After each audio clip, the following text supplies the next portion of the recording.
The Chronicles of Theodexil. Act 1. Rise of the Bloodborne.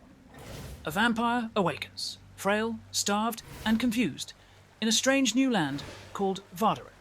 His name is Theodexil, though most call him Theo, a name whispered like a curse or a promise.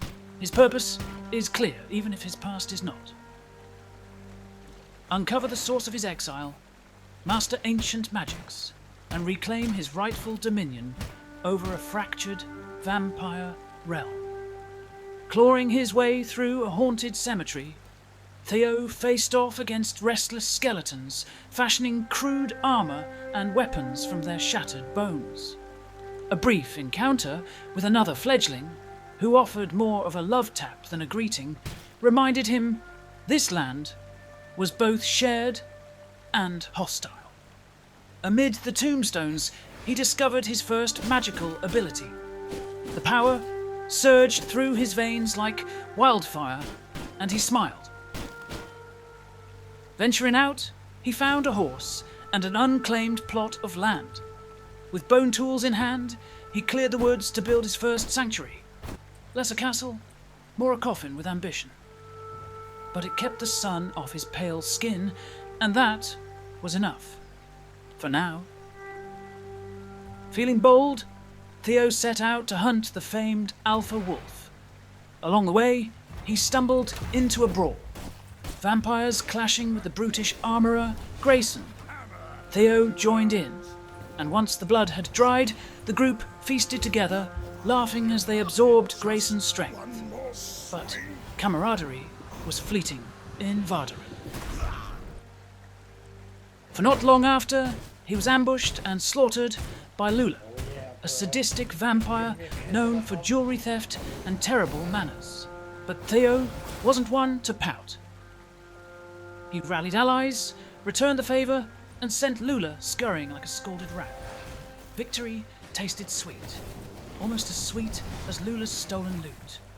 Soon after, he watched the deranged Gorswine. The Ravager battled two familiar vampires. When Gorswine finally fell, the group dined in triumph once more. Then it was off again, and fate finally led him to his original quarry, the Alpha Wolf. With claws, kisses, and a flurry of fur, Theo brought the beast down and drank deep. A new power took root, the ability to become a wolf himself. Flush with victory, he turned his sights on Errol the Stonebreaker, deep within the Fairbane mines. The curious flower, eaten in haste, turned the fight psychedelic. As hammers flew, Theo hallucinated allies. Hitler, Goebbels, and John Cena. Truly, a cursed bloom. Upon victory, sobriety returned, and with it, disgust. Theodexil fled the mines, repulsed by the vile company he'd imagined. Oh, stay fucking class. On the way home, he clashed with Keely the Frost Archer, earning leather-making secrets in a brisk, icy skirmish. Not long after, he infiltrated the deadly sacred silver mine, then strolled through Silverlight Hills, and even fought his way through Bright Haven Trade Square like it was a walk in the park. Back at his homestead, he alerted his fellow vampires to a particularly juicy mortal. Then, on a trip to Fairbane, he helped defeat the formidable Lydia, the Chaos Archer, with the aid of a vamp named Noobdown, sipping her chaotic blood like a fine vintage. Wandering deeper into the land, Theo found a towering fortress under siege. Within, vampires battled the infamous Bandit King. Never one to miss dinner, he jumped in, dealt the final blow, and joined another crimson feast. Heading home once again, he was sidetracked, of course, by a duel with Tristan, the vampire hunter. Alone, Tristan might have claimed his head, but the swarm of vampires proved too much. Another hunter fell, another feast enjoyed.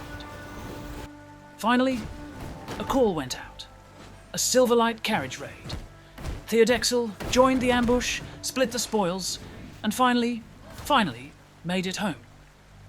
He hadn't met every soul in Fairbane, but he'd certainly left a mark.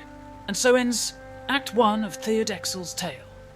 A story of blood, betrayal, bones, and bizarre hallucinations.